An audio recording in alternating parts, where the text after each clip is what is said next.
మరలా ఈ వారం కూడా అదే భాగాన్ని కంటిన్యూ చేద్దాం. యెషయా గ్రంథం 51వ అధ్యాయంలో 1-2 వచనాలు చదువుకున్నాము. అవి మనం అక్కడక్కడ చదువుకుంటా ఉన్నాము. 51 మరి ఆ 2 కూడికల్లో లేని వాళ్ళు ఒకవేళ ఇక్కడ ఇప్పుడు ఉంటే 51వ అధ్యాయము 1-2 వచనాలు మరలా ఒకసారి నేను చదువుతాను. యెహోవాను వెతుకువారులారా, అది చూస్తారా? 51వ అధ్యాయము యెషయా గ్రంథం చదవాలక్క. ఓకే, నేను చదువుతాను. నీతి అనుసరించుచు యెహోవాను వెతుకుచూ ఉండు వారలారా, నా మాట వినుడి. మీరు ఏ బండ నుండి చెక్కబడితిరో దాన్ని ఆలోచించుడి. మీరు ఏ గుంట నుండి తవ్వబడితిరో దానిని ఆలోచించుడి.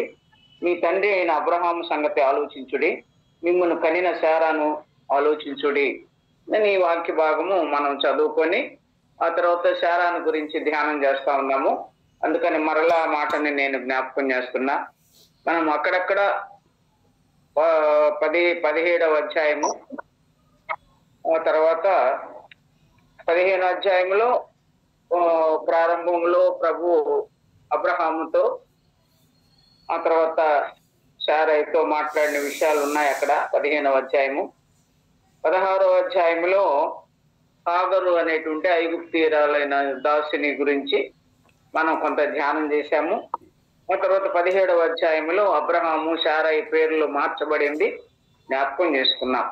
కాబట్టి ఇప్పుడు 18వ అధ్యాయంలో కొన్ని మాటలు మనము ధ్యానం చేసుకున్నాం. కొన్ని విషయాలు అందులో ఉన్నాయి మనం ముందు ధ్యానం చేసిన వాటిల్లో. ఇప్పుడు 18వ అధ్యాయాన్ని 21వ అధ్యాయాన్ని కొంచెం ధ్యానం చేసుకుందాం ఈ దినమున. ఒక చిన్న ప్రార్థన చేస్తాను నేను. మహిమ కలిగిన తండ్రి, మీకు స్తోత్రాలు చెల్లిస్తున్నాం. ఈ యొక్క సాయంకాలం వేళలో మీ సన్నిధిని సహవాసాన్ని ఇచ్చారు ప్రభా, మీకు వందనాలు. నియామక కూడికలలో ఈ దినమున ప్రభా మీరు మాకు ఇచ్చిన ప్రత్యేకమైన సమయాన్ని బట్టి జూమ్లో ఇలాగూ చేరి మీ సన్నిధిలో ప్రార్థించడానికి, మీ సంకీర్తనలు చేయడానికి ప్రభా, అలాగే వాక్యాన్ని ధ్యానం చేసుకోవడానికి ఇచ్చిన మంచి సమయాన్ని బట్టి మీకు స్తోత్రాలు. అనేక మంది బిడ్డలను మీరు మీ సన్నిధికి తీసుకుని వచ్చారు. జూమ్ లో మేమందరము కనెక్ట్ అయి ఉన్నాం. ఆయా స్థలాలలో దూరం ఉన్నవారు, దగ్గర ఉన్నవారు అందరూ కూడా కనెక్ట్ అయ్యారు ప్రభావ, మీకు వందనాలు. ఇంకా ప్రత్యేకమైన ఈ సమయాన్ని ఆశీర్వాదకరంగా చేయమని వేడుకుంటున్నాం. చదవబడిన వాక్య భాగాన్ని, లేఖనాలను మీరు మా యొక్క వినికిడిలో దీవించి ఆశీర్వదిస్తున్నందుకై వందనాలు ప్రభా. శ్రేష్టమైన సంగతులు చెప్పడానికి, వివరించడానికి నాకు శక్తి చాలదు. ఆత్మ సహాయం అనుగ్రహించండి ప్రభా. నన్ను మీరు నా నోటిని మీరు తండ్రి బోరగా వాడుకోండి. శ్రేష్టమైన సంగతులు నా నోటికి అందించమని ప్రార్థిస్తున్నాం ప్రభా. చేరి వచ్చిన బిడ్డలందరినీ బట్టి, కుటుంబాలను బట్టి మీకు వందనాలు, స్తోత్రాలు. ఈ సమయము అనేకులకు నైనా దీవెనకరంగా ఉండనట్లుగా మేము ఈ గుడారంలో ఉన్నంత కాలము ఈ మాటికి ఈ సంగతులను జ్ఞాపకం చేసుకునవలసిన వారంగా ఉండగా, మీరే కనికరించి మాకు ఇచ్చిన నియామక కూడికలో ప్రత్యేకమైన దినాన్ని బట్టి మరొకసారి మీకు స్తుతులు చెల్లించుకుంటూ అన్ని విషయాలు మీరు మహిమ పొందమని మా ప్రభువును, మా రక్షకుడును, మీ ప్రియ కుమారుడైన యేసుక్రీస్తు మహిమ గల నామమున ప్రార్థించి వేడుకుంటున్నాము తండ్రి, ఆమేన్. ఇక్కడ చదువుకున్న ఈ వాక్య భాగంలో మరలా నేను జ్ఞాపకం చేస్తా ఉన్నాను. నీతిని అనుసరించుచు యెహోవాను వెదకుచుండు వారలారా అన్నాడు. వెదకువారలారా అని ప్రారంభించాడు యెషయా ప్రవక్త. నీతిని అనుసరించి నడిచేటువంటి యెహోవాను వెదకువారు. ఎవరమ్మా నీతిని అనుసరించి వెతికేది? దేవుని నమ్మినటువంటి ఆ దినంలో ఉన్నటువంటి భక్తులు. ఆది కాండంలో 7 మంది విశ్వాస వీరులు ఉన్నారని హెబ్రీయులకు రాసిన పత్రిక 11వ అధ్యాయంలో మనం ధ్యానం చేస్తాం, చదువుతా ఉంటాం. ధ్యానం చేయకపోయినా చదువుకుంటాం. ఎవరెవరు ప్రత్యేకమైనటువంటి అబ్రహాము, హేబెలు మొదలుకొని అబ్రహాం వరకు, లేకపోతే ఆది కాండం మొత్తం యోసేపు వరకు వాళ్ళు ఉన్నటువంటి విశ్వాస వీరులు 7 మందిని పరిశుద్ధాత్ముడి హెబ్రీయులకు రాసిన పత్రికలో జ్ఞాపకం చేస్తున్నాడు మనకు. కాబట్టి ప్రతి మాటను గురించి మరలా మనం పేతురు రాసిన పత్రికలో 2వ అధ్యాయము 3వ అధ్యాయము మొదటి నుంచి కొన్ని వచనాలు 5-6 వచనాల వరకు మనం చదువుకున్నాం, ధ్యానం చేస్తున్నాం కూడా. కాబట్టి అప్పుడు జరిగిన విషయాలను జ్ఞాపకం చేయడానికి పేతురును దేవుడు వాడుకున్నాడు. ఆ తర్వాత ఆ ఇశ్రాయేలీయులకి మరలా జ్ఞాపకం, నీతిని అనుసరించి నడిచేటువంటి ఇశ్రాయేలీయులకి కొంతమంది నీతిని అనుసరించకుండా ఇష్టానుసారంగా ప్రవర్తించిన ఇశ్రాయేలీయులు కూడా ఉన్నారు. కానీ ప్రవక్త యెషయా ఎవరి కొరకు రాస్తున్నాడమ్మా ఇవి? నీతిని అనుసరించి నడిచే వారి కొరకు, నీతిని అనుసరించి నడుచుచూ యెహోవాను వెదుకు వారి కొరకు ఆయన ప్రత్యేకంగా ఈ వాక్య భాగాన్ని రాస్తూ ఉన్నాడు. అయితే పేతురు మనకు రాశాడు కదా, ఈ లోకంలో ఉన్నటువంటి విశ్వాస సంబంధమైన మనకు కొన్ని విషయాలు రాశాడు. ప్రత్యేకంగా అటువలనే స్త్రీలారా అని ప్రారంభించాడు 3వ అధ్యాయం ప్రారంభంలో. 2వ పత్రిక 3వ అధ్యాయం 1వ వచనంలో అటువలే స్త్రీలారా మీరు మీ స్వపురుషులకు లోబడి ఉండు అని ప్రారంభించాడు ఆయన.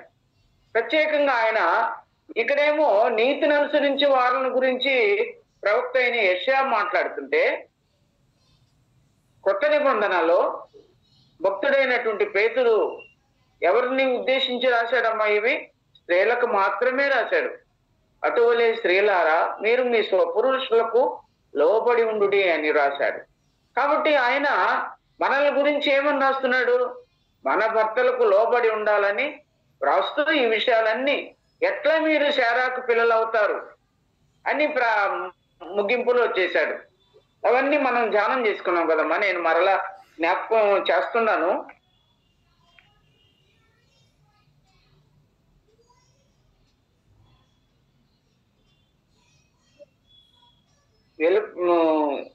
దేవుని ఆశ్రయించిన పరిశుద్ధ స్త్రీలు, శారా పరిశుద్ధమైన ప్రవర్తన, మూడవదిగా భర్తకు లోబడినటువంటి స్త్రీగా, ఆ తర్వాత యోగ్యమైన ప్రవర్తన కలిగినటువంటి స్త్రీగా, భయము కలిగించేటువంటి, భయాన్ని కలిగించే పరిస్థితులు వచ్చినా ధైర్యంగా నిలబడి బెదరక ఉన్నటువంటి శారాను గురించి, ఆ తర్వాత శారా తొందరపడి అబ్రహాముకు హాగరునిచ్చినటువంటి విషయాలు, తర్వాత ఆశీర్వదించబడినటువంటి శారాగా కొన్ని 6-7 విషయాలు మనము ధ్యానం చేశాం గత 2 వారాల్లో. ఇప్పుడు ఈ 3వ వారంలో కూడా శారాను గురించి కొన్ని ధ్యానాలు మనము ధ్యానం చేసుకున్నాం. కొన్ని విషయాలు, కొన్ని మాటలు మనం మరలా జ్ఞాపకం చేసుకున్నాం. 15వ అధ్యాయంలో ప్రభు అబ్రహాముకి, ఆ 12వ అధ్యాయంలోనే అబ్రహాముని పిలిచి నువ్వు నేను చూపించే దేశానికి వెళ్ళమని చెప్పారు. ఆయన తరతరములకు ఉండేటువంటి పరిస్థితులన్నీ కూడా 12వ అధ్యాయంలోనే వివరించాడు దేవుడు. ఆ తర్వాత 15వ అధ్యాయంలో ఆశీర్వదించాడు. ఆ తర్వాత ఆ ఆశీర్వాదం అలాగ కొనసాగుతున్నప్పుడు ఆ పిల్లల్ని ఇచ్చే విషయంలో దేవుడి నిర్ణయించిన కాలం వరకు ఆగి ఉండకుండా చాలా తొందరపడినటువంటి విషయాలు మనం ధ్యానం చేశాం.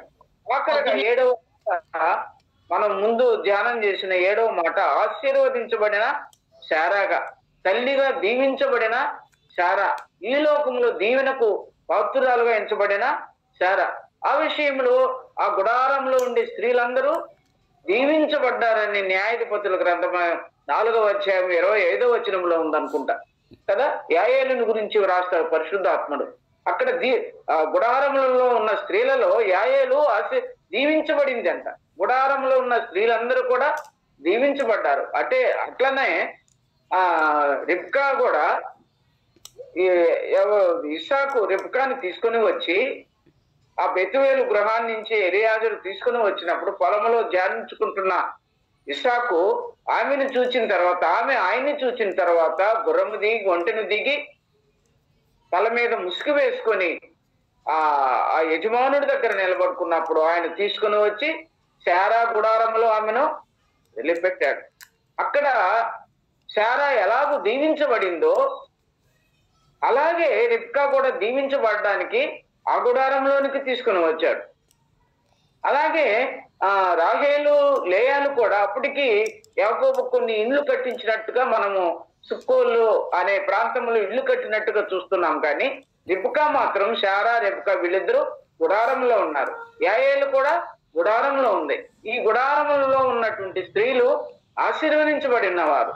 పేతురు ఒక మాట అంటాడు, రెండవ పత్రికలో కూడా ఒక మాట, నేను ఈ గుడారంలో ఉన్నంత కాలము ఈ విషయాలు మీకు జ్ఞాపకం చేస్తూ రేపుచున్నాను అన్నాడు ఆయన. అంటే జ్ఞాపకం చేస్తున్నాడు, ఈ గుడారంలో ఉన్నంత కాలం మనము, అది అక్షరార్థమైన గుడారము, ఈ మన దేహము, ఈ గుడారము, ఇది ఆత్మీయమైనటువంటి అర్థము. ఈ గుడారంలో, ఈ జీవిత కాలంలో, ఈ ప్రాణం ఉన్నంత వరకు, మనము జీవించినంత కాలము, పేతురు ఏమన్నాడు, నేను ఈ మాటలు మాటి మాటికి మీకు చెప్పి మిమ్మల్ని రేపుతున్నాను అన్నాడు. రేపటం అంటే ఏంటమ్మా? మా తండ్రి గారు ఒక మాట అనేవాడు, అది నాకు ఇప్పటికీ గుర్తుంది. రేపటం అంటే, ఒక చిన్న పిల్లలు గాయం చేసుకున్నారు అనుకోండి, గాయమైంది అనుకోండి, అది మారిపోతా ఉండేటప్పుడు కొంచెం దురద వస్తుంటది మనకు. అప్పుడు దాన్ని ఏం చేస్తారంటే పిల్లలు తెలియకుండా గోకేస్తారు. గోకినప్పుడు అది ఇంకా కొంచెము పుండొస్తుంది, పుండొచ్చినప్పుడు బాధ వస్తుంది. అది రేపడం అంటే. ఈ గుడారంలో ఉన్నంత కాలము మాటి మాటికి మనకు గుర్తు చేస్తూ ఈ మాటలన్నీ మనకు రాయించి పెట్టారు పేతురు ద్వారా. అందుకని శారాన్ని గురించి కూడా, ఇట్లా ఉంటే, ఈ క్వాలిటీస్, ఈ లక్షణాలు మీకు ఉంటే మీరు శారాకి పిల్లలవుతారు అన్నాడు. ఆ భాగాలన్నీ మనం చదువుకుంటా ఉన్నప్పుడు ఏ గుణాలు ఆమెలో ఉన్నాయి, ఆమె భర్త విషయంలో కానీ, తన యొక్క స్వపురుషునికి కానీ యజమానుడని పిలుస్తూ ఎంతగా ఆమె ఆ అబ్రహాముకి లోబడిన స్త్రీగా ఉందో. కానీ ఒకే ఒక్క విషయంలో బలహీనపడి, తొందరపడి, నాకు పిల్లలు కలగడం లేదు అనేటువంటి వేదనతో ఆయన దగ్గరికి ఆఖరిని పంపించిన ఆ విషయంలో తప్ప ఇంకెక్కడా కూడా ఆమె అవిధేయతగా ప్రవర్తించినట్టుగా లేదు. అవి మనం ధ్యానం చేశాం. ఇప్పుడు ఈ దినమున 18వ అధ్యాయం 17వ అధ్యాయంలో వాళ్ళిద్దరు పేర్లు మార్చి ఆశీర్వదించబడిందిగా మనము 17వ అధ్యాయంలో మనం ధ్యానం చేశాం. వారి పేర్లకు అర్థాలు తెలుసుకున్నాము. ఎలాగో వాళ్ళు అబ్రాహాము, శారయి అనే పేర్లు మార్చబడి అబ్రహాముగా, శారాగా ఎలాగూ మార్చబడి అనేక జనములకు తల్లిగా శారాని ఎలాగూ దీవించాడో, ఆశీర్వదించాడో అవన్నీ కూడా మనము తెలుసుకున్నాం పోయిన వారంలో. తర్వాత ఇప్పుడు 18వ అధ్యాయానికి వస్తే 18లో ఈ మొదటి నుంచి 15 వచనాల వరకు ఈ శారాని గురించి, అబ్రహాముని గురించి, అక్కడున్న ఆ ఎండవేళ మిట్ట మధ్యాహ్నమున ఆ గుడారము ద్వారమున వద్ద కూర్చొని ఉన్నటువంటి అబ్రహాము దగ్గరికి 3 మనుషులు వచ్చారు. అంటే 3 దేవదూతలు వచ్చారు అనుకుందాం. ఆ 3 దేవదూతలు వారు వచ్చినప్పుడు వారు ఈ విషయాల్లో ఆయనతో ముచ్చటిస్తా ఉన్నారు. వారికి మొదట ఏమని పిలిచాడు అబ్రహాము, ఇవన్నీ మనకు తెలుసు, అయినా కొంత జ్ఞాపకం చేస్తున్నా. వాళ్ళని పిలిచి, ఎండవేళ రండి, కాళ్ళు కడుక్కోండి, కొంచెం సేద తెచ్చండి, కొంచెం ఆహారం ఇస్తాను నేను, అది తిని కొంచెం సేద తెచ్చుకొని ఎండ తగ్గిన తర్వాత మీరు వెళ్ళండి అని వారిని పరిగెత్తుకొని పోయి సాగిలపడి నమస్కారం చేసి, ఆయన దృష్టికి వారు దేవదూతలు, దేవుని చేత పంపబడిన వారు అనుకొని వారికి సాగిలపడి నమస్కారం చేసి వారిని వారింటికి ఆహ్వానించాడు. అప్పుడు శారాని పిలిచాడు. పనివారు చాలా మంది ఉన్నారు, జ్ఞాపకం చేసుకున్నాం మనం. చాలా మంది పనివారు ఉన్నారు అబ్రహాము కుటుంబంలో. ఆ డేరాలు, అది చుట్టుప్రక్కల పనివారంతా డేరాలు వేసుకున్నారు. వారిది ఒక ఊరులాగా వారు ఆ అరణ్యంలో, కనాను ప్రాంతంలో నివసిస్తూ ఉన్నారు. ఎంతో మంది పనివారు ఉన్నారు. కానీ ప్రాముఖ్యంగా ఎవరిని పిలిచాడు? శారాని పిలిచాడు. అప్పుడు ఇంతమంది పనివాళ్ళు ఉన్నారు కదా, నన్ను ఎందుకు పెడుతున్నావని ఆమె ఏమన్నా అనుకున్నదా? లేదు, ఆమె వచ్చింది ఆయన దగ్గరికి, ఎన్ని చెప్పాడు. త్వరపడి 3 మానికల, అదే కదమ్మా, త్వరపడి 3 మానికల మెత్తని పిండి తెచ్చి పిసికి రొట్టెలు చేయమన్నాడు. 3 మానికలు అంటే ఇంచుమించుగా 6-7 సేర్లు పిండి ఉంటుంది. ఆ మెత్తటి పిండిని తీసుకొని వచ్చి రొట్టెలు చేసి, పిసికి రొట్టెలు చేసి ఆమె సిద్ధం చేసింది. ఈయన ఎక్కడికి వెళ్ళాడు? ఒక పనివాని దగ్గరికి వెళ్ళి ఒక వధించిన లేత దూడని తెచ్చి పనివానికి అప్పగించి దాన్ని సిద్ధం చేయమని కూరలు సిద్ధం చేశాడు. మంచి వెన్న, పెరుగు ఇవన్నీ సిద్ధం చేశారు. వాటికి మంచి ఆహారాన్ని పెట్టారు అతిథులుగా ఉన్నటువంటి వారికి. అదే ఈ పరిచర్య చేసిన శారా అనే దాంట్లో మనం మూడవ ఒక మాటగా మనం ఒకటి ధ్యానం చేసామమ్మా. భర్తకు లోబడిన స్త్రీ అని మూడో మాటగా మనము భర్తకు లోబడిన శారా, భర్తకు విధేయత చూపిన శారా, లేకపోతే భర్తకు విధేయత చూపి ఆతిథ్యంలో సహాయపడిన స్త్రీ, ఎన్నైనా మనం అనుకోవచ్చు. కానీ ఆ మాటలు అక్కడ కూడా మనం ధ్యానం చేసాము. ఇక్కడ మనం 18వ అధ్యాయంలో ప్రారంభంలోనే ఆమె యొక్క ఆతిథ్యాన్ని గురించి పరిశుద్ధాత్ముడు వ్రాయించి పెట్టాడు. ఎలాంటి ఆతిథ్యం ఇచ్చారు? చాలా ఘనమైనటువంటి ఆహారాన్ని, పుష్టికరమైన ఆహారాన్ని, ఆరోగ్యకరమైన ఆహారాన్ని వాళ్ళు సిద్ధం చేశారు. ఎవరు? అబ్రహాము, శారా. వారిద్దరి పేర్లే వ్రాయబడి ఉంది అక్కడ. వారిద్దరూ ఆతిథ్యం ఇవ్వడానికి. అందుకనే హెబ్రీలకు రాసిన పత్రిక 6వ అధ్యాయము 10వ వచనంలో పరిశుద్ధులకు చేసిన ఉపకారమును మర్చిపోవుటకు ఆయన అన్యాయస్తుడు కాదు అన్నాడు. ఇస్తారమ్మా భాగము? హెబ్రీలకు రాసిన పత్రిక 6వ అధ్యాయము.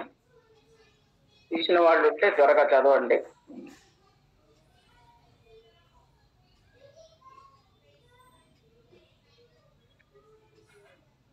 6వ అధ్యాయం 10వ వచనంలో అమ్మా, మీరు చేసిన కార్యమును మీరు పరిశుద్ధులకు ఉపచారము చేసి ఇంకనూ ఉపచారము చేయుచున్నుట చేత తన నామమును బట్టి చూపిన ప్రేమను మరచుటకు దేవుడు అన్యాయస్తుడు కాడు.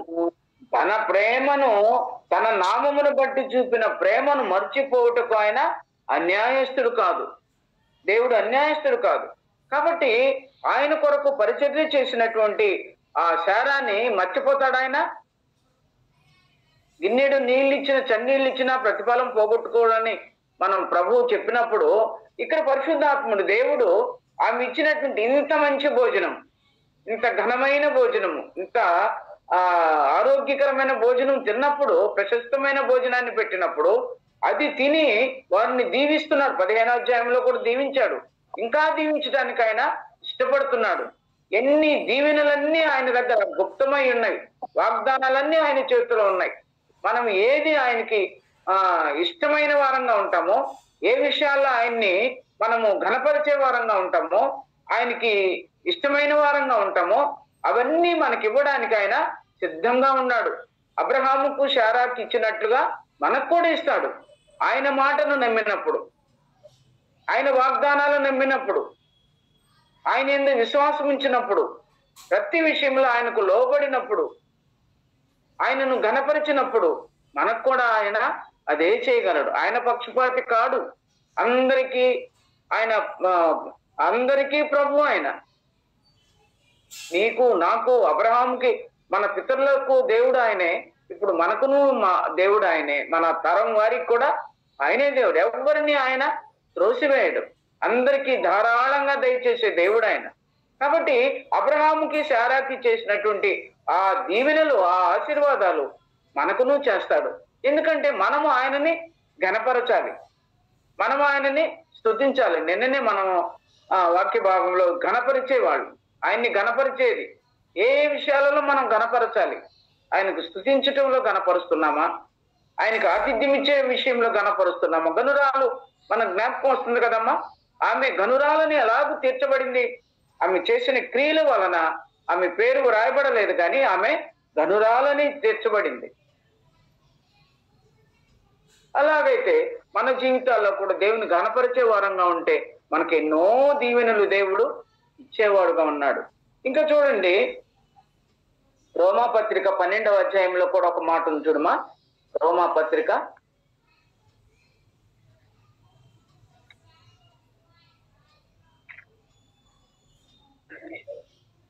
12వ అధ్యాయము 13వ వచనం.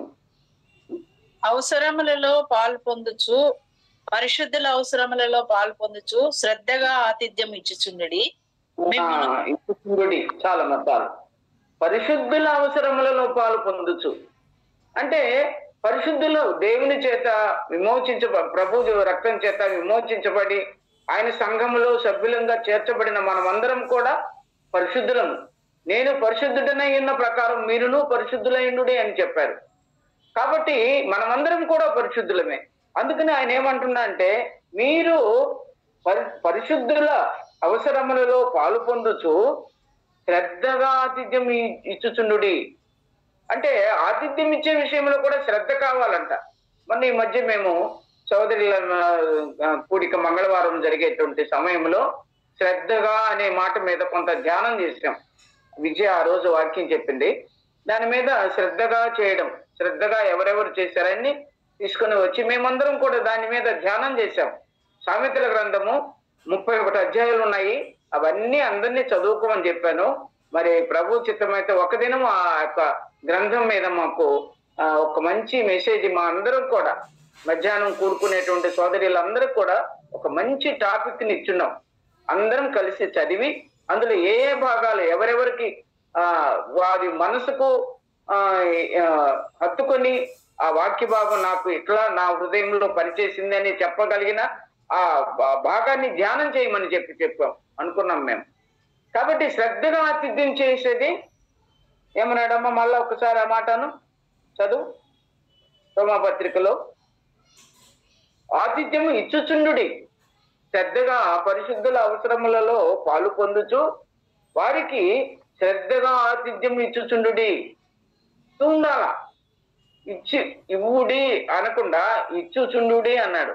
పరిశుద్ధుల అవసరాల్లో పాలు పొందుచు అంటే అది అలాగ జరుగుతూ ఉండాలి. అదేమో ఆగిపోయేది కాదు. పరిశుద్ధుల అవసరాల్లో పాలు పంపులు కలిగి ఉండాలి. అంత మాత్రమే కాకుండా ఆతిథ్యం ఇచ్చేది కూడా ఇస్తూ ఉండాలి. అది కంటిన్యూగా జరిగేటువంటి ప్రక్రియ, అది సత్క్రియలలో ఒక భాగము. కాబట్టి ఇంకా చూద్దాము. వీళ్ళు ఈ అబ్రహాము శారా దేవునికి పరిశుద్ధులకు ఆ దేవదూతలకు ఆతిథ్యం ఇచ్చినందువల్ల వాళ్ళు ఏం దీవెన పొందారు? సంతాన ఫలాన్ని పొందారు. ఇన్నిడు మంచినీళ్ళు ఇస్తే వాటి ప్రతిఫలం పోగొట్టుకోరని దేవుడు చెప్పినప్పుడు ఇక్కడ వీళ్ళు ఇంత ఆతిథ్యం ఇచ్చిన వీళ్ళు ఏం ఫలాన్ని పొందారు? సంతాన ఫలాన్ని పొందారు. వాళ్ళు సంతానాన్ని పొందారు. శుభ్రంగా ఆ దేవదూతలకు ఆతిథ్యం ఇచ్చిన తర్వాత వారు తిని నీ భార్య అయిన శారా ఎక్కడ ఉంది అని అడిగారు కదమ్మా. మనం 18వ అధ్యాయంలో చూస్తాం. శారా ఎక్కడుందంటే గుడారంలో ఉందా అన్నాడు. గుడారంలో ఉండి స్త్రీలు దీవించబడిన వారు, వారు మౌనంగా ఉంటారు, సాత్వికులుగా ఉంటారు, దేవుని యందు భయభక్తులు కలిగిన వారు ఉంటారు, భర్తకు విధేయత కలిగిన వారు ఉంటారు, భర్తకు లోబడిన వాళ్ళు ఉంటారు, ఆతిథ్యం ఇచ్చే విషయాలలో జాగ్రత్తగా ఉంటారు. చాలా మంది సోదరులను మనం బైబిల్ గ్రంథంలో చూస్తాం. ఎంతో కష్టపడి పనిచేసినటువంటి సుబుద్ధి కలిగినటువంటి స్త్రీలను చూస్తాం. ఆమె తన చేతితో దాన్ని ఏమంటారు, పంటే చేత పట్టుకొని వేకుజాములు లేచి పనివారి కొరకు సిద్ధం చేసేదంట గుణవతి అయిన భార్య. అలాగూ స్త్రీలు చాలా చురుకైన వారు. హెబ్రీ స్త్రీలు చురుకైన వారు. వారు ఏ విషయంలో ఐగుప్తి స్త్రీల వంటి వారు కారు. వాళ్ళు చాలా సుకుమారంగా పెరిగిన ఐగుప్తి స్త్రీలు చాలా ధనవంతులు, ఐశ్వర్యంతో మంచి నాగరికత కలిగిన వారు ఐగుప్తి స్త్రీలు.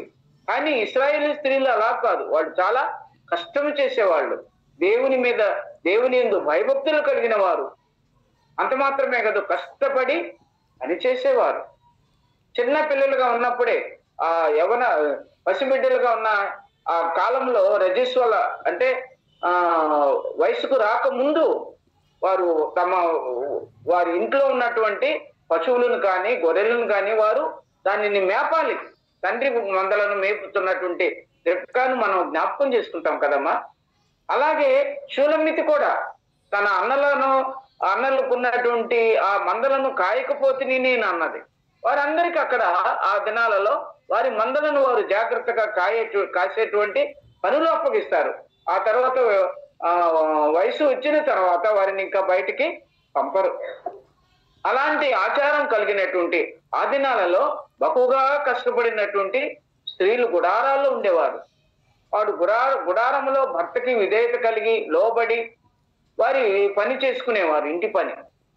అలాగని ఇప్పుడు మనం ఇండ్లలో ఎప్పుడు ఉండర్లేదు. పిల్లలంతా ఉద్యోగాలు చేసుకుంటున్నారు, ఇల్లు చూసుకుంటున్నారు. చాలా సంతోషం. మన పిల్లలు ఉద్యోగాలు చేస్తా మరి కుటుంబాన్ని బిడ్డలను చూసుకుంటా ఉన్నారు. కాబట్టి ఇక్కడ వ్రాయబడిన మాట శ్రద్ధగా పనిచేసి సంతాన ఫలాన్ని శ్రద్ధగా ఆతిథ్యం ఇచ్చి సంతాన ఫలాన్ని పొందినటువంటి శారాని మనము జ్ఞాపకం చేసుకుంటున్నాం. ఇంకా చూడమ్మా 9వ వచనంలో గుడారంలో 9వ పాయింట్, అదిగో శారా ఎక్కడ ఉన్నది అడుగగా అతడు గుడారములో ఉన్నదని చెప్పాను. మీదటికి ఈ కాలమున నీ యొద్దకు మరలా వచ్చేదను, అప్పుడు నీ భార్య అయిన శారాకు ఒక కుమారుడు కలుగునని చెప్పాను. అప్పుడు ఆమె వెనక ఉండి నవ్వుకున్నది. దాని గురించి మనం 21వ అధ్యాయంలో ధ్యానం చేద్దాం. ఈ 18వ అధ్యాయంలో వారిని పిలిచి దీవించాడు, ఆతిథ్యం ఇచ్చిన, శ్రద్ధగా ఆతిథ్యం ఇచ్చారు వాళ్ళు. వారిని దేవుడు సంతాన ఫలం ఇచ్చి దీవించాడు. గుడారంలో ఉండే స్త్రీ దీవించబడింది. ఇంకా కూడా చూద్దామమ్మా, సామెతల గ్రంథం 14వ అధ్యాయము, సామెతల గ్రంథం 14వ అధ్యాయము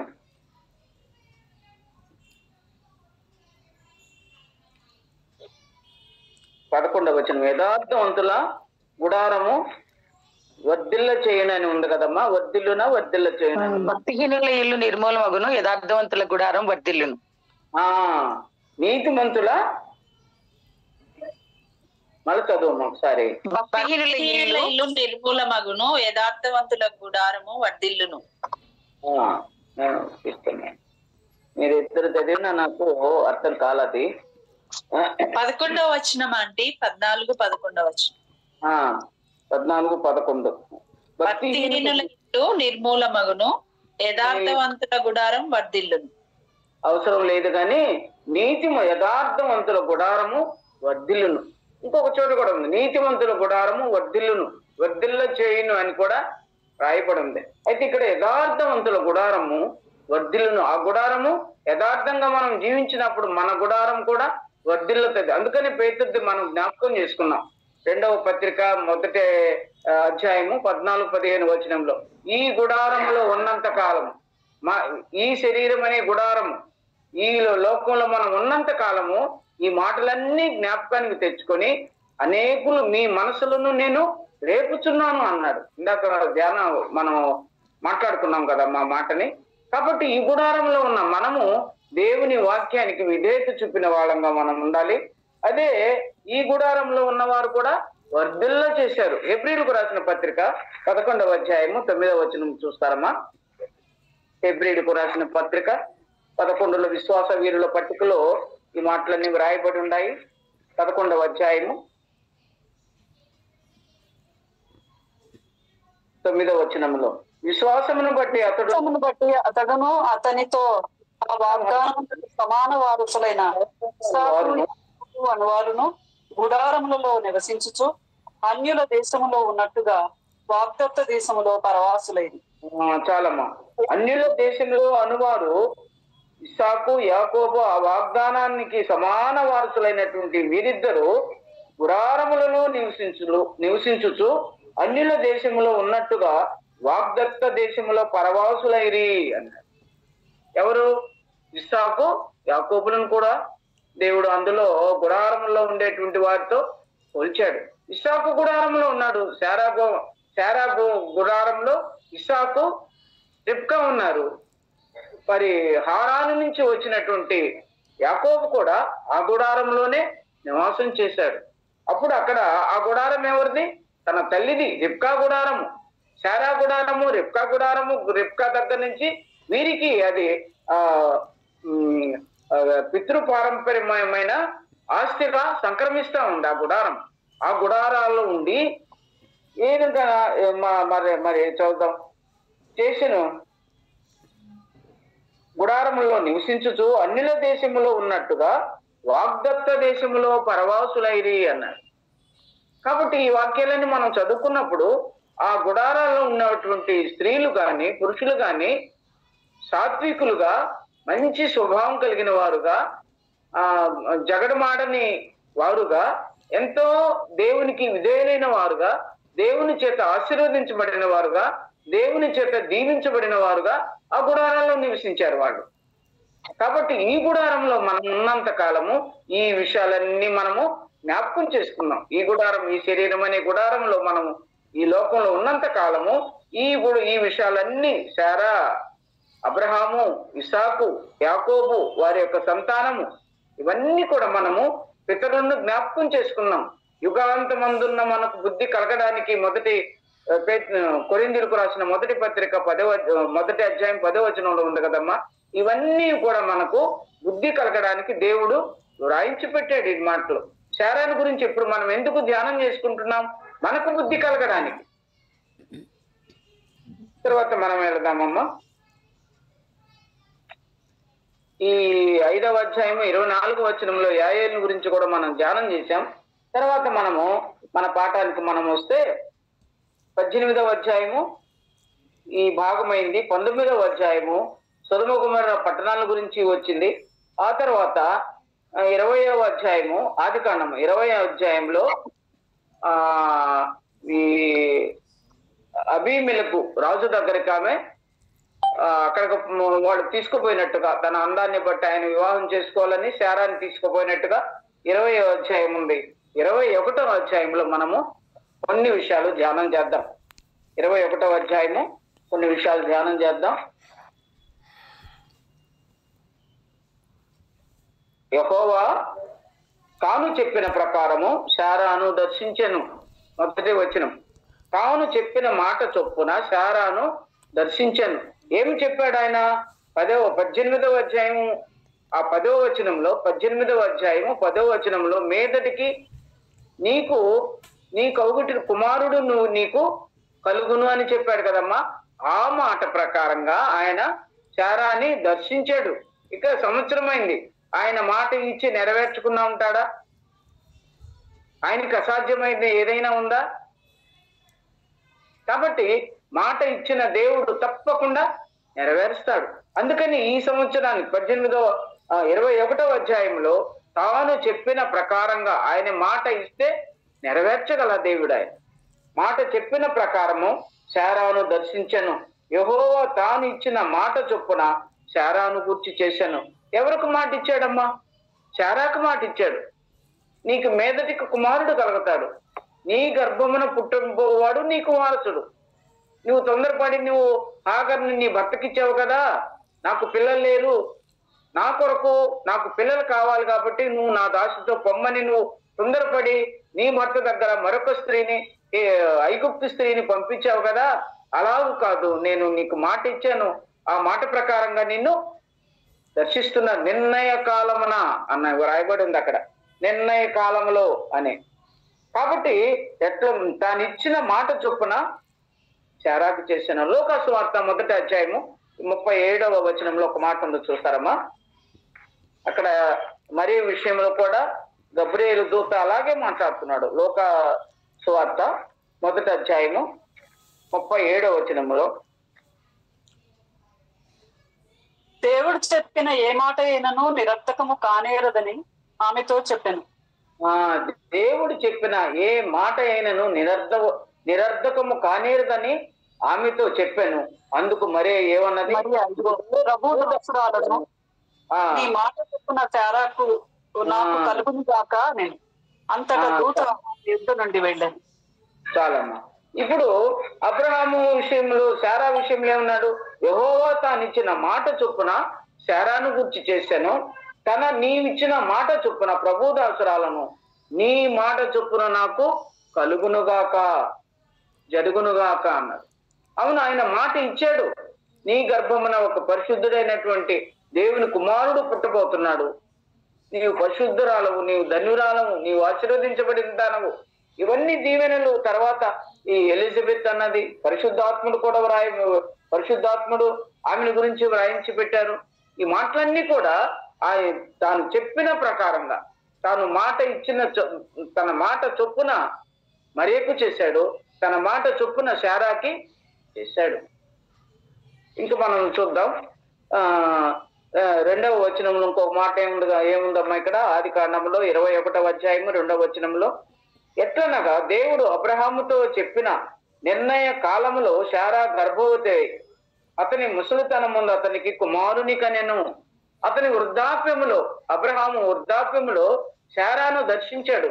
నిర్ణయ కాలములో ఆయన ఇచ్చిన సమయము, ఆయన ఇచ్చిన కాలము, అవి ఆయన ఏది ఇస్తాడో దాన్ని తప్పకుండా నెరవేర్చగలిగిన దేవుడు ఆయన.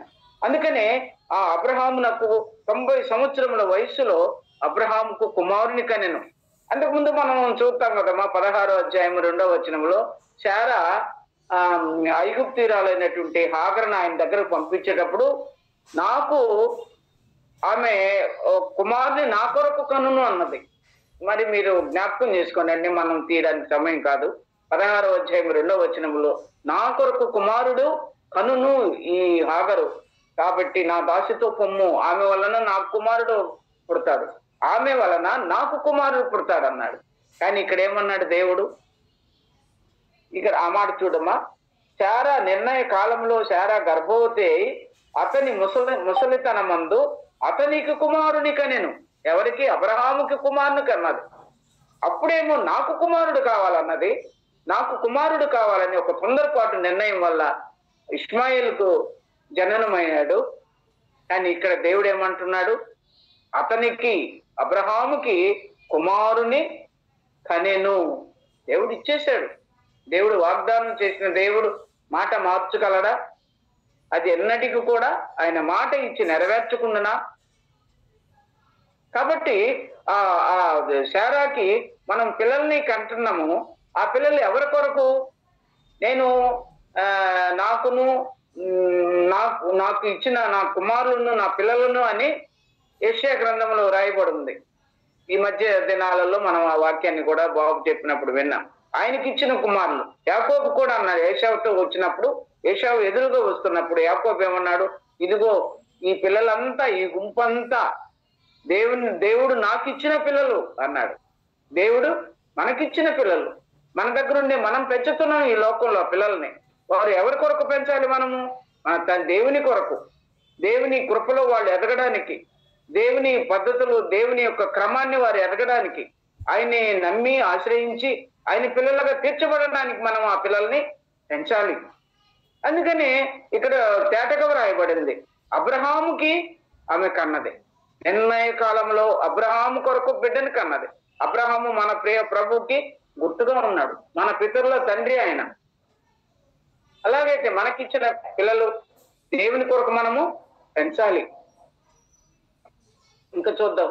అందుకని భూమికి నేను పిల్లలను పెంచి గొప్పవారినిగా చేశానన్నాడు దేవుడు. ఆయన పిల్లల్ని పెంచాడు, గొప్పవారినిగా చేశానన్నాడు. యోగవేద విషయంలో కూడా నువ్వు నా కొరకు ఆ బిడ్డకు పాలిచ్చి పెంచుము అన్నది.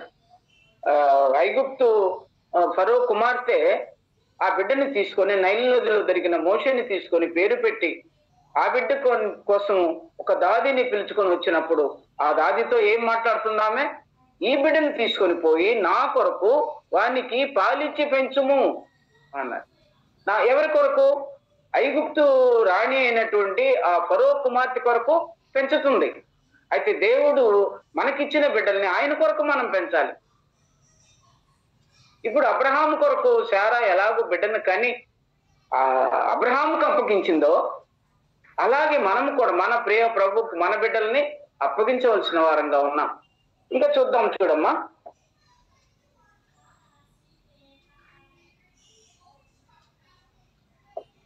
ఒకసారి నేను సమూయేలు మొదటి గ్రంథం 1వ అధ్యాయంలో ఒక మాట చెప్పానమ్మా. మరి మీకు మనం మర్చిపోతాంలేండి, నేను జ్ఞాపకం చేయాలని నేను జ్ఞాపకం చేసుకుంటున్నాను. మనం ఎప్పుడు వాక్యాన్ని మర్చిపోతా ఉంటాం. ఎన్నిసార్లు విన్నా మనం వాక్యం హృదయంలో ఉండదు. అన్న విషయంలో తన అక్కర కొలది ఆయన సన్నిధిలో అడుగుతా వచ్చిందంట. తన అక్కర, నాకు పిల్లలు కావాలి, నా సవతి నన్ను చిన్న చూపు చూస్తుంది, నేను హేళన చేస్తుంది, నాకు కోపం పుట్టిస్తా ఉంది, నన్ను విసిగిస్తా ఉంది. ఇవన్నీ అనుకొని నా కొరకు పిల్లల్ని ప్రభా దేవా, నేను ఈ నింద భరించలేకుండా నేను గొడ్రాలుగా చేసావు నువ్వు నన్ను, నా కొరకు పిల్లలు నీవు, నా కొరకు పిల్లలు నీవని ఒక భక్తుడు రాస్తారు. నా కొరకు పిల్లలు నీవమని ఏడ్చి ప్రార్థన చేస్తున్నంట. ప్రతి ఏటేటా ఇదే జరుగుతుంది. వాళ్ళు షిలోకు మందిరానికి వెళ్ళేటప్పుడు జరిగేటువంటి తంతు అంతా కూడా భోజనం చేయకుండా ఏడ్చుచూ వచ్చాను. నేను నీకు ప్రియంగా ఉన్నాను కదా, 10 మంది కుమారుల కంటే నేను నీకు ఎక్కువైనా వాడను కదా అని ఎల్కానా అంటున్నాడు, భర్త అంటున్నాడు. కానీ దాంతో ఆమె తృప్తిపడలేదు. తృప్తి పడకుండా నా కొరకు నాకు నా నా సవతి నన్ను హేళన చేస్తుంది కాబట్టి, విసిగిస్తుంది కాబట్టి నాకు పిల్లల్నివ్వు అని ఏడ్చిందంట. కానీ ఆమె దేవుని అక్కరేంటి? దేవుని కొరకు బిడ్డ కావాలి, దేవుని కొరకు బిడ్డ కావాలి. అక్కడ ఏలీ ముసలివాడైపోయాడు. ఆయన కుమారులు సరైనటువంటి ప్రవర్తన కలిగిన వారు కాదు. సరే ఆ పరిశుద్ధ స్థలంలో ఉండవలసినటువంటి ఆ నియమాల్ని వారు పాటించటం లేదు. అందుకని ఒక భక్తి కలిగినటువంటి ఒక ప్రవక్త లాంటి బాలుణ్ణి దేవుడు పరిశుద్ధంగా ఉన్నటువంటి చిన్న బాలుణ్ణి దేవుడు ఎన్నుకొని ఆయనలో ఈ పరిచర్యను నేర్పించి ఒక ప్రయోజకుడిగా చేయడానికి దేవుడు ఆశపడుతున్నా అంట. అది ఆమె గమనించిన తర్వాత, నాకు కుమారుని ఇస్తే ఆ బిడ్డను మీ సన్నిధిలో మీకు నేను అప్పగిస్తాను, మీ సన్నిధిలో ప్రతిష్ఠితుని చేస్తాను అని ఎప్పుడైతే ఆమె తన యొక్క హృదయాన్ని బ్రద్దలైపోయేటట్టు ప్రార్థన చేసిందో, ఆ ప్రార్థనకి జవాబుగా సమూయేలు పుట్టాడు. ఈ దినమున నీవు అడిగిన ప్రార్థన దేవుడు ఆలకించి ఉన్నాడు. నీవు ఈసారి వచ్చేటప్పటికి ఒక కుమారుని నువ్వు కంటావని ఏలీ కూడా ఆశీర్వదించాడు. అది ఒకసారి మనము ఏదో ఒక సందర్భంలో నేను ఆ వాక్యాన్ని కూడా మనం ధ్యానం చేసుకుని ఉన్నాం. కాబట్టి మన అక్కర కన్నా దేవుని అక్కర కొరకు మనము దేవుని సన్నిధిలో ప్రార్థన చేసినప్పుడు అది తప్పకుండా దేవుడు తీరుస్తాడు అన్న విషయంలో కూడా అలాగే జరిగింది. ఆ తర్వాత ఇంకొక మాట మీద మనము వెళదాము, సమయం అయిపోతుంది. 11వ అధ్యాయం 11వ వచనం చూద్దామమ్మా. ఆదికాండం 21వ వచనంలో 21వ అధ్యాయంలో, అబ్రహామును శారాయును బహుకాలము గడిచిన వృద్ధులై ఉండిరి, శ్రీధర్మము శారాకు నిలిచిపోయాను గనుక శారా నేను బలము ఉడిగిన దాననైన తరువాత నాకు సుఖము కలుగునా, నా యజమానుడు వృద్ధులై ఉన్నాడు కదా. 5వ వచనం చదువమ్మా. 5వ వచనం చదువు. అబ్రహాము కుమారుడైన ఇస్సాకు అతనికి పుట్టినప్పుడు అతడు 100 ఏండ్ల వాడు.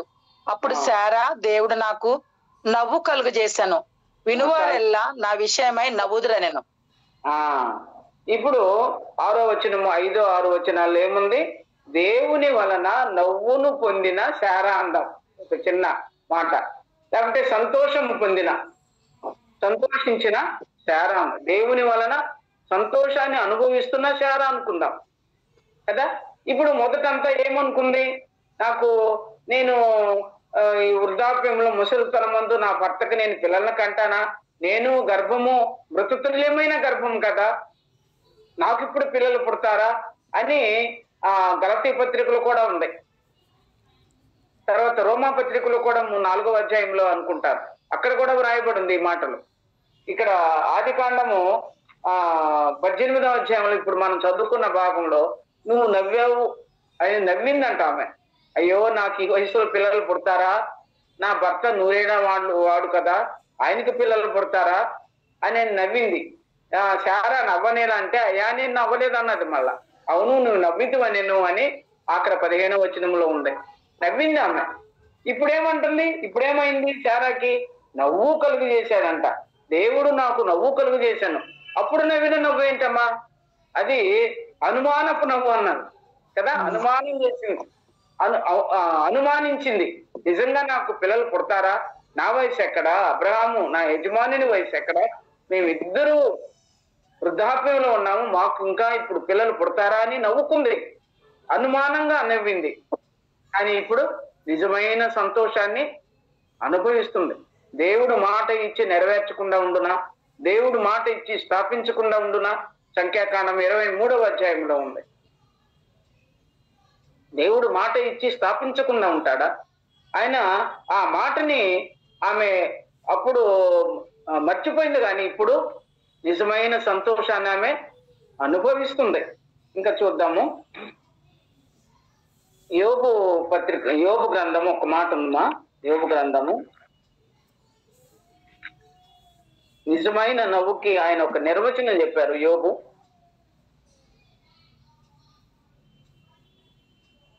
గ్రంథము 8వ అధ్యాయము 2వ వచనం. ఎంతకాలము నీవిట్టి మాటలాడెదవు? నీ నోటి మాటలు సుడిగాలి వంటి వాయను. దేవుడు న్యాయ విధిని రద్దుపరచునా? 22 అయితే ఇంకనూ ఆయన నీకు నోటి నిండా నవ్వు కలుగ చేయును. నిన్ను పగబడుతూ పరిచులగుదురు, దుష్టుల గుడారం ఇక నిలువకపోవును. అయితే ఇంకను ఆయన నీకు నోటి నిండా నవ్వు కలుగ చేయును.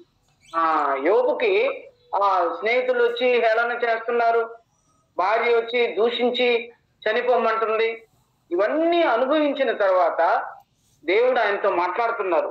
అయితే ఆయన ఇంకనూ నీకు నోటి నిండా నవ్వు కలుగు చేయను, సంతోషం ఇచ్చాడు. 42వ అధ్యాయంలో మనం ఆఖరగా యోబు గ్రంథం 42లో మనం చూస్తాం.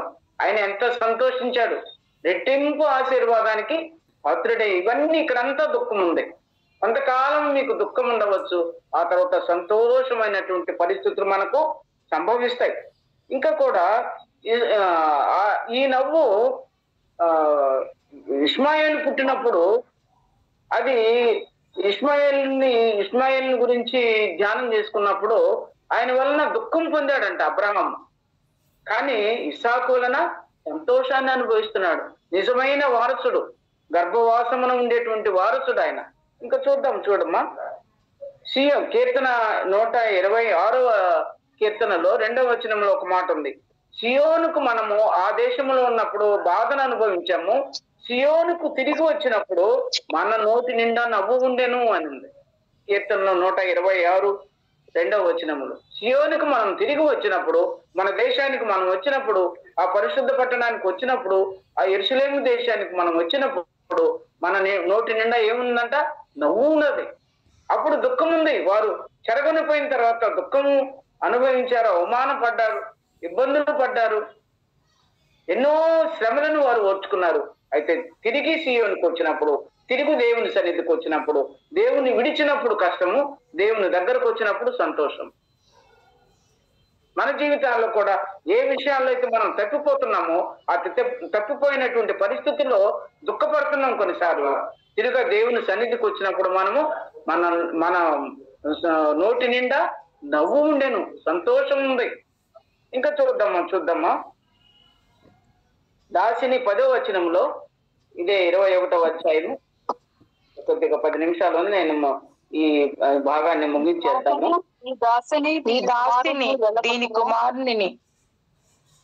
ఈ దాసి కుమారుడు వెళ్ళగొట్టుము.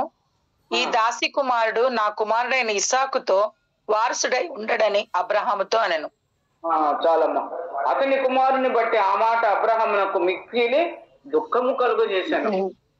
ఆమె ఇతడు ఇశ్రాయేలు యాకోబు అక్కడి నుంచి నారాను నుంచి బయలుదేరి కనాను దేశానికి బయలుదేరి వచ్చేటప్పుడు మార్గ మధ్యంలో రాహేలు బెన్యామీనును ప్రసవించినప్పుడు నా దుఃఖపుత్రుడు అన్నది. ఆమెకు దుఃఖం కలుగు చేశాడు. ఆ ప్రసవ వేదన భరించలేక ఆమె ఆ మార్గ మధ్యంలోనే మరణించింది రాహేలు. అప్పుడు ఆమె అన్నది, ఆ పేరు, ఆ బిడ్డను చూసి బెనోని అని పేరు పెట్టి, బెన్నమ్మి బెనోని అని వ్రాయబడింది, పెట్టి ఆయన నాకు దుఃఖాన్ని కలుగు చేశాడు కాబట్టి దుఃఖపుత్రుడు అన్నది. కానీ యాకోబు ఏం పేరు పెట్టాడమ్మా? బెనోని అని. ఏదో ఆ పేరు, మళ్ళా దాన్ని అన్ని రెఫరెన్స్ తీయడానికి సమయం కాదు. నా కుడి చేతి పుత్రుడు అన్నాడు. బెన్యామీను గొర్రెలు చీల్చినట్టి తోడేలు వంటి వాడని యాకోబు రాస్తాడు పిల్లలందరినీ దీవించేటప్పుడు. కాబట్టి ఆయన పరాక్రమం కలిగిన వాడుగా, చీల్చినట్టి సింహము వంటి వాడు బెన్యామీను గురించి ఎంతో గొప్పగా చెప్పుకున్నాడు యాకోబు. కానీ ఆ తల్లి ఏముంది? నా దుఃఖపుత్రుడు అన్నది. ఆమెకు దుఃఖమే, ఈయనకి చేతి పుత్రుడు అయ్యాడు. అలాగే ఇక్కడ ఇష్మాయేలును బట్టి 10వ వచనం మనం చదివింది ఏందమ్మా? ఈ కుమారుణ్ణి వెళ్ళగొట్టుము, ఈ దాసి కుమారుడు నా కుమారుడితో వారసుడై ఉండడని అబ్రహాముతో అనెను. అతని కుమారుని బట్టి ఆ మాట అబ్రహామునకు మిక్కిలి దుఃఖము కలుగు చేశాను. ఇక్కడేమో శారా ఆనందపడుతుంది, కుమారుడు వారసుడు, నాకు దేవుడు నాతో చేసిన నిబంధనకు గుర్తుగా ఇచ్చిన వాడు ఈయన ఈ యొక్క ఆస్తికి అబ్రహాముకు వారసుడుగా చేయబడ్డాడు అని ఆమె ఆనందపడింది. ఇక్కడైతే అబ్రహాము ఆ ఇష్మాయిల్ గురించి దుఃఖపడుతున్నాడు. ఒకసారి దుఃఖం వచ్చింది ఈ కుమారుని బట్టి. ఆ తర్వాత వీళ్ళందరి వల్ల నేను విసిగిపోయాను అన్నాడు. హేతు కుమార్తెల వల్ల నేను విసిగిపోయానని రెబ్కా ఏశావుని గురించి మాట్లాడింది. ఇష్మాయిల్ కూడా అలాంటి వాడే, వాగ్దానం పుత్రుడు కాదు. ఏశావు కూడా ఆ సహవాసములు ఇష్మాయిలతో కలిసి అరణ్యంలో తిరిగాడు. దేవుని సన్నిధిలో గుడారంలో ఉండవలసిన వాడు యాకోబు ఉన్నట్టుగా ఏశావు కూడా గుడారంలో ఉండవలసిన వాడు తన జ్యేష్ఠత్వాన్ని ఆ చిక్కుడుగాయల కూర కొరకు అమ్మి వేసుకున్నాడు.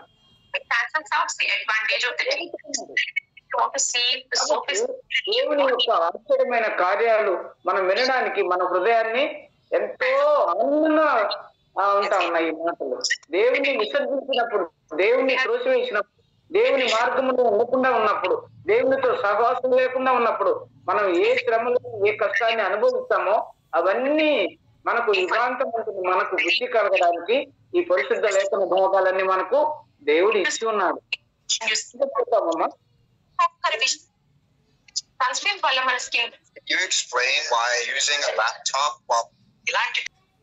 అయితే దేవుడు ఈ చిన్నవాణిని బట్టి నీ దాసిని బట్టి నీవు దుఃఖపడవద్దు. శారా నీతో చెప్పు ప్రతి విషయములోనూ ఆమె మాట వినుము. నువ్వు శారా చెప్పే ప్రతి మాట కూడా నువ్వు విను. ఆమె విషయంలో ఏమి నువ్వు ప్రతి విషయంలో ఆ మాట విను. ముందేమో వినకూడనప్పుడు విన్నాడు, ఇప్పుడు వినాలనుకున్నప్పుడు దుఃఖపడుతున్నాడు. అబ్రహాము వినకూడనప్పుడు విని హాగరుతో పోయాడు, ఆ ఇష్మాయిల్ని తెచ్చుకున్నాడు.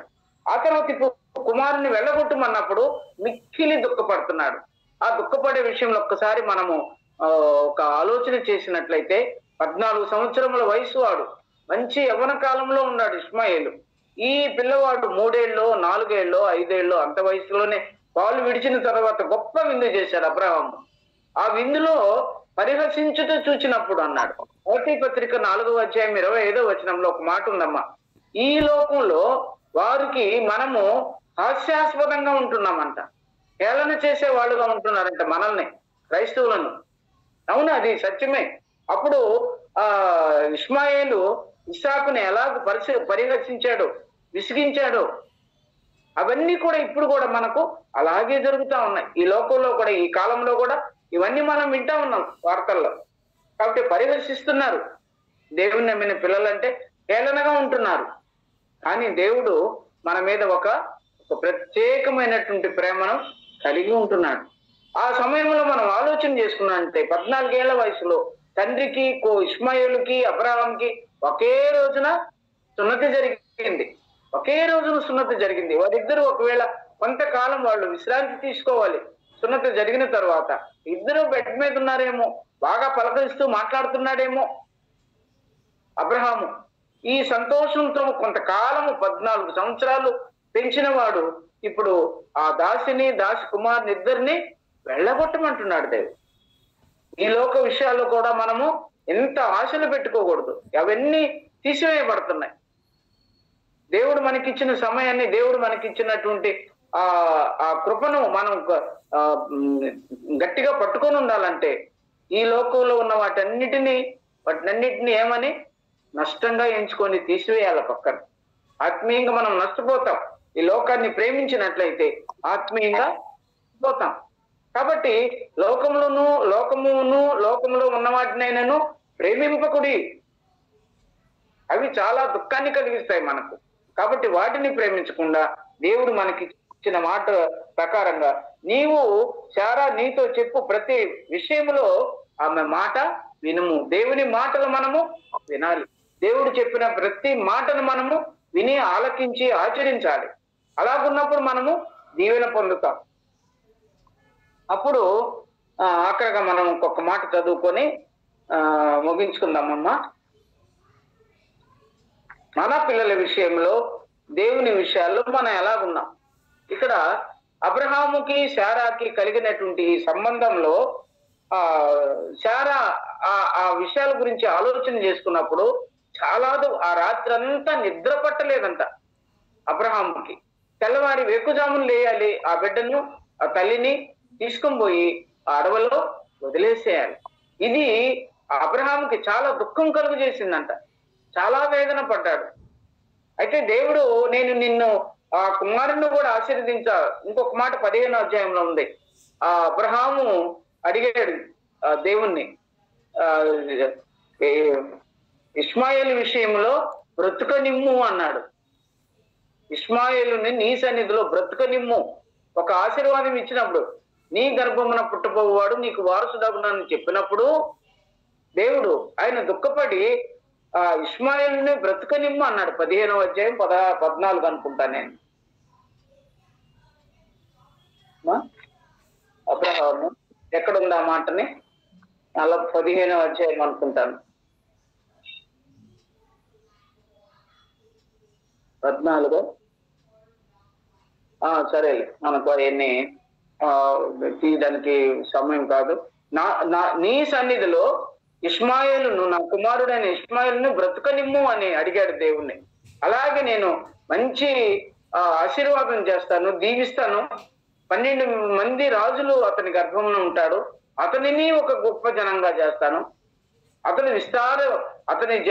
అతని యొక్క వంశం వారు విస్తరించి అభివృద్ధి పొందిస్తాను నేను. కానీ నీకు పుట్టబోవాడు ఇస్సాకు మాత్రమే వారసుడు, వాడు మాత్రమే, ఆ బిడ్డ మాత్రమే వారసుడు అని చెప్పాడు. నొక్కి చెప్పిన తర్వాత ఇంకా ఈ విషయంలో కూడా శారా మాట నీకు చెప్పు, ప్రతి విషయంలో శారా మాట వినుము అన్నాడు. ఆ మాట ప్రకారంగా రాత్రి అంతా దుఃఖపడ్డాడు. ఎన్నిసార్లు తన కుమారుని చూసుకున్నాడు, ఎన్నిసార్లు తన కుమారుణ్ణి ఇష్మాయిల్ని రేపు పంపించేస్తున్నాను, నా ఇంట్లో ఉండడానికి లేదు, దేవుడు పంపించేయమంటున్నాడు, శారా మాట వినమన్నాడు, కాబట్టి ఈ బిడ్డని పంపించేస్తున్నానని ఎన్నిసార్లు ఆ బిడ్డ తట్టు, ఇష్మాయిల్ తట్టు, తను ఎక్కడికి వెళితే అక్కడికి తండ్రిగా ఆ కుమారుడు ఇష్మాయిల్ వెళ్తున్నాడేమో అబ్రహాముతోటే. ఈ సమయంలో వదిలిపెట్టవలసి వచ్చింది. తను దేవుని కంటే ఎక్కువగా ఇష్మాయిల్ని ప్రేమిస్తున్నాడేమో అబ్రహాము. అందుకని అతని నుంచి ఆ అబ్రహాము నుంచి ఉందండి. 17వ అధ్యాయం 18వ వచనంలో ఉంది. 17, 18 మనం చదువుకున్న ముందు లైన్ లో ఉందండి. 17. అదే బ్రతుకనిమ్ము అంటాడు. నువ్వేనో ఇష్మాయేలు అబ్రహాము, ఇష్మాయేలు నీ సన్నిధిని బ్రతుకును అనుగ్రహించమని దేవునితో చెప్పగా, అది అవును. కాబట్టి ఇంతగా దేవుడు శారా చెప్పిన మాట అబ్రహాం వినమంటే, శారా ఇప్పుడు ఏం చేసిందమ్మా? ధైర్యం కలిగింది, బెదరక ఉండదు. ఈ విషయంలో పేతురు రాసిన పత్రికలో మనం 3వ అధ్యాయము 2వ పేతురు పత్రిక 3వ అధ్యాయము 16, 2, 3, 4, 5 వచనాలలో మనం చదువుకున్నానని రీతిగా ఆమె బెదరకై ఉండదని, భయపడక ఉంది, ధైర్యం కలిగిన స్త్రీగా ఉంది ఇక్కడ. అందుకని ఇంతటి నిర్ణయం తీసుకుంది, ఆ కుమారుణ్ణి దాసిని వెళ్ళగొట్టు అన్నాడు.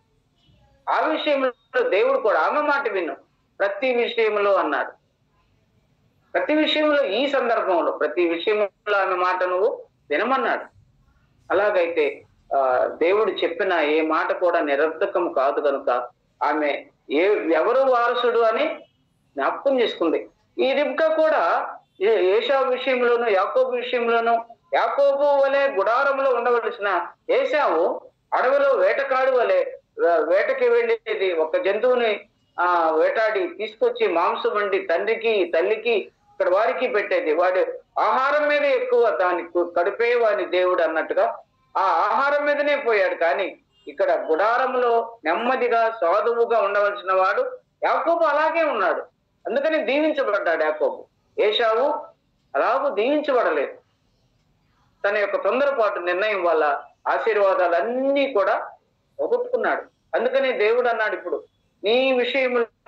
ఈ విషయంలో ప్రతి మాట శారా మాట విను అన్నాడు. ఆఖరిగా ఇర్మియా గ్రంథము విలాప వాక్యాలు చూద్దామమ్మా.